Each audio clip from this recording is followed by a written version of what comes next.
Welcome, welcome. Jamie Hernandez here, founder of Breakthrough Yoga Coaching Method, helping you bridge a gap between your spiritual practice and your business so that you can grow emotionally and financially. So today's topic is if you feel like you're in a evolvement in your life and your business and you're feeling stuck, you're feeling like this push-pull of moving forward and taking a step back.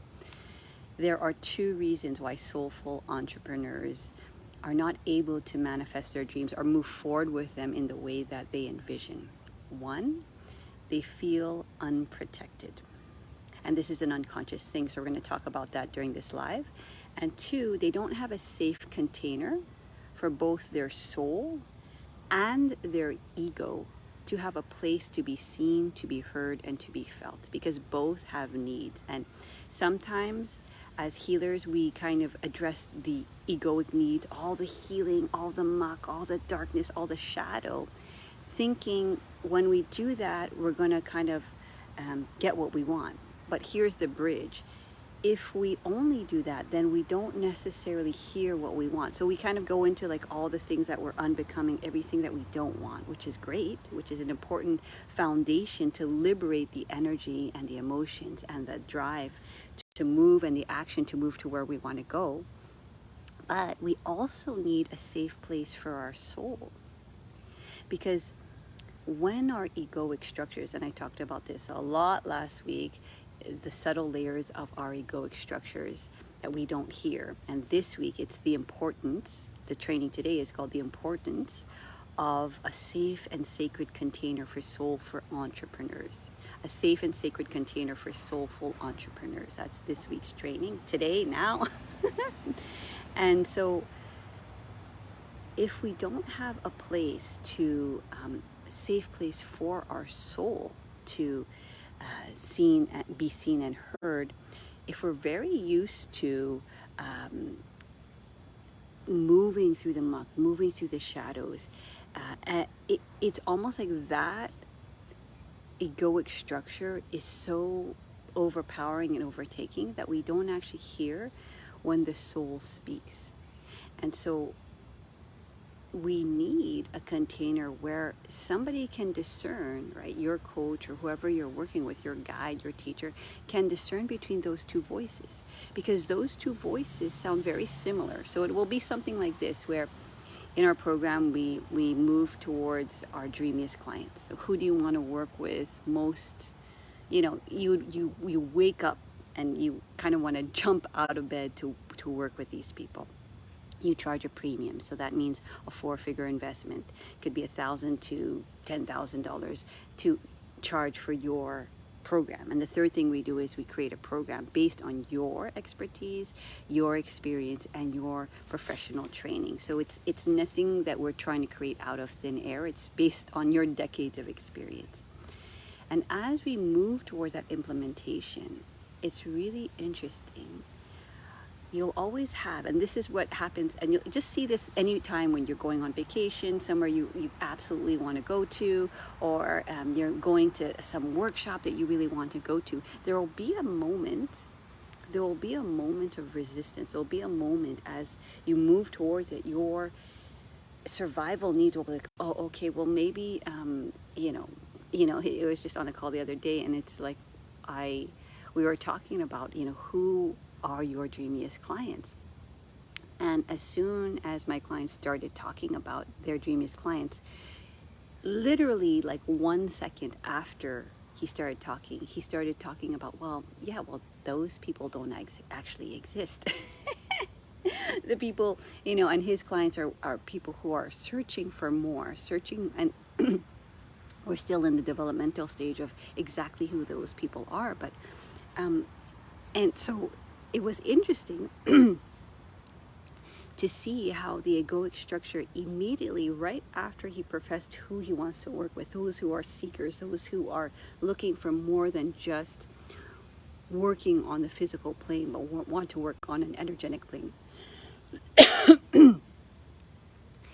I'm going to have to take you with me because I need some water. And so what was interesting is as soon as we started kind of gaining clarity on that, that was the soul, the egoic structure came in and said, well, yeah, and those people don't really want or need my help, or there was just some kind of reasoning. And then there was a whole kind of going down a rabbit hole of kind of unvalidating why that that client actually doesn't exist in the world, which was super fascinating. And so it is important for that part of us that feels afraid, that feels scared, that feels unprotected, to have a place to express itself. Because the reason why it's expressing itself, here I am, the reason why it's expressing itself is because it is finally has a space to be seen and to be heard. So we sometimes misdiagnose it and we think, oh, we start to allow that voice to lead, right? And we allow it to drive the bus, thinking that it is actually something that is helping us find a voice of reason. Here. And so, hi, Frankie. So somebody who is able to see both your egoic structure and both your soul can help you discern between the two voices, because the thing about those voices, they speak almost simultaneously. So when you profess your dreams, so just take a moment to think about, like, what I would absolutely love in this world. Who would I absolutely love to work with? How much do I want to charge? What kind of lifestyle do I want to live? What is, my perfect schedule? Where do I want to travel to? How do I want to be with my family? How much space and time do I have? At the very beginning, if we haven't worked with our egoic structure, it's going to immediately after we profess something we want, think about, the reasons why, that's not possible. And so we have to learn to discern between the two, because they're actually two different voices. One is the voice of the soul saying, this is what I want, this is what I dream of, this is, and the other one is a voice of essentially, that's what I want over there, but that doesn't exist in this current reality. And for your egoic structure to feel safe, it needs to kind of know, and the way it knows it feels safe is something familiar, something that I've already experienced. So of course, something in the future, right, doesn't feel safe because it's the unknown. And so it's really important, because we can drive our whole entire life and business from this point or part of us that is constantly trying to keep us safe. But also, even when we move forward, even when we kind of gain clarity, even when we kind of have our wins, Gay Hendricks calls this outer limit, there is always going to be that outer limit where it's like, okay, we are here and then we're evolving to over there, and over there is the unknown. So there's always going to be this place where we're moving towards the unknown. And so in our life, right, we have to start to see when that egoic structure is coming into play. So the importance, right, and I talked a lot about that last week, and the importance of having a safe container and a sacred container is for the purpose of being seen, of being heard, and being felt.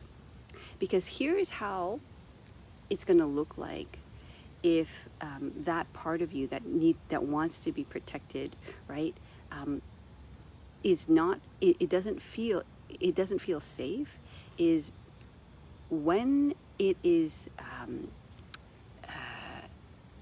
being felt, the nervous system, something in the nervous system, there's been an imprint in the nervous system. Let the nervous system know this is not safe, right?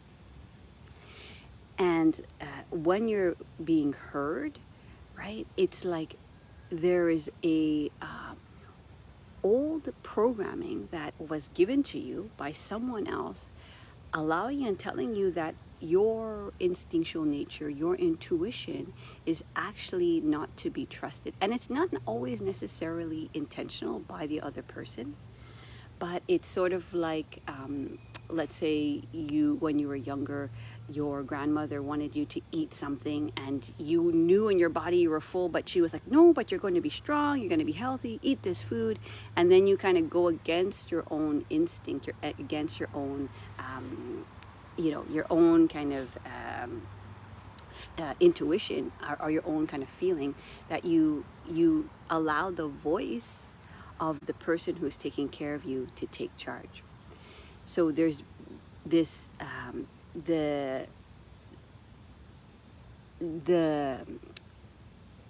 being heard. The other thing about it is it also sounds very reasonable. So here's it: when when that protector is coming online and it is trying to protect you, is going to have all of these very reasonable, intellectual. So I had a friend of mine who is about to go on a soul journey, and he was talking about, like, well, but the flight's 4 hours, and when we get there, we're gonna have to figure out like certain things, and I'm not really sure about the people. So all very reasonable, right? But I know, and he knows, that this is actually something that they've been wanting to do for a long time. It is sort of like this soul journey, this retreat that is really calling to them. And guess what? Why are we protecting? Why does a protector come on? It's because, like, well, I don't know that. I don't know the people. I don't know the place. I don't know the experience. I'm probably going to be moved out of my comfort zone. I'm going to, be triggered, right? So the protector will sound so reasonable and convincing. Like, yeah, very valid reasons. The flight's too long. I can't figure out certain like logistics. All this stuff. But if we were to discern between the soul's impulse, right? Because it's usually that feeling. The impulse is like, oh my God. If there's something, two things, exciting and scary about it at the same time.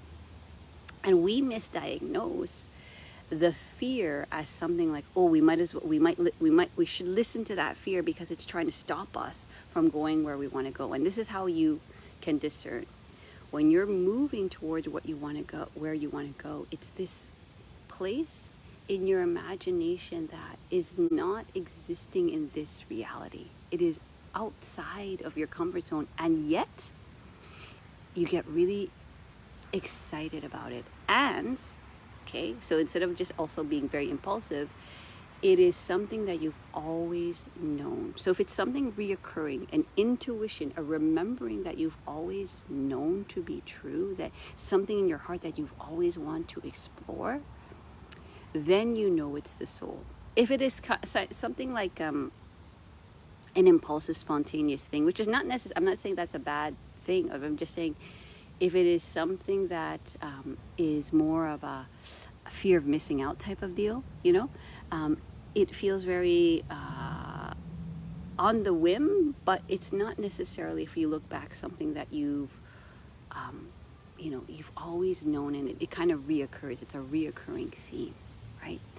So when the protector shows up in a place of needing to be heard, here's what I want you to look out for.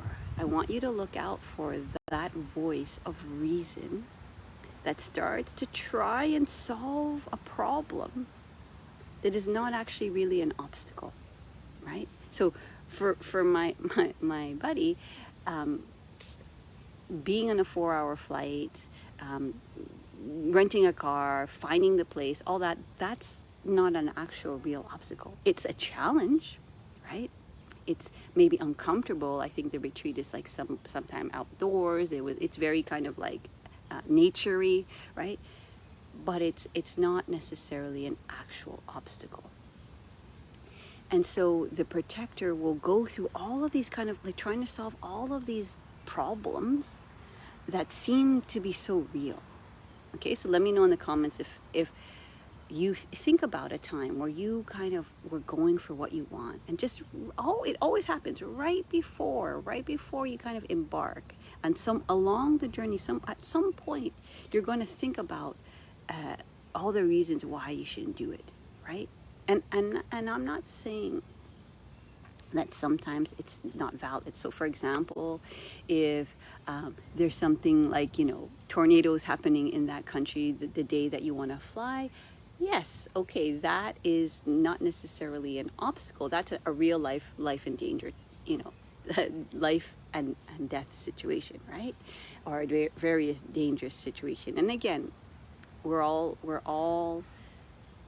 all have different thresholds of the risk that we want to take, right? But especially when it comes to travel, and everyone is different, so there's no judgment. But there's, just kind of very obvious things where, whatever, there are fires there, and you can't go, or whatever. The plane, the train is not actually, it's being derailed because of ice or something like that, right? So those are actual obstacles. When it's more of a mental thing where you're trying to solve a problem in your head that actually already has a solution, but the solution is just a challenge, then it's not actually an obstacle, right? The felt sensation, right, is an old imprint, right, of I'm looking here at my nose. The felt sensation is an old imprint of your nervous system. So let's say, for example, we are moving from our highest stream of consciousness. And our highest stream of consciousness is that one that kind of speaks from our soul, that place where it's like, we don't know that place, but our soul came down here to experience something, right? And experience something,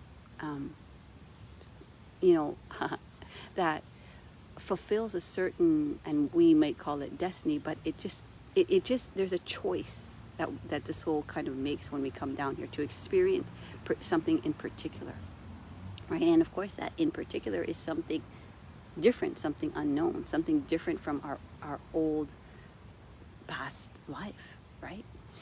And what stops us when we are moving towards where we want to go is a feeling, and the feeling is in the nervous system. So the way that gets imprinted is when we were younger and we're moving towards our we're listening to our pure thoughts, our pure self,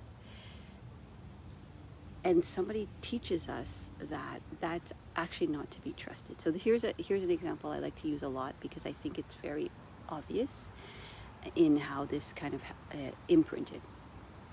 So I have a client, and her parents used to fight all the time.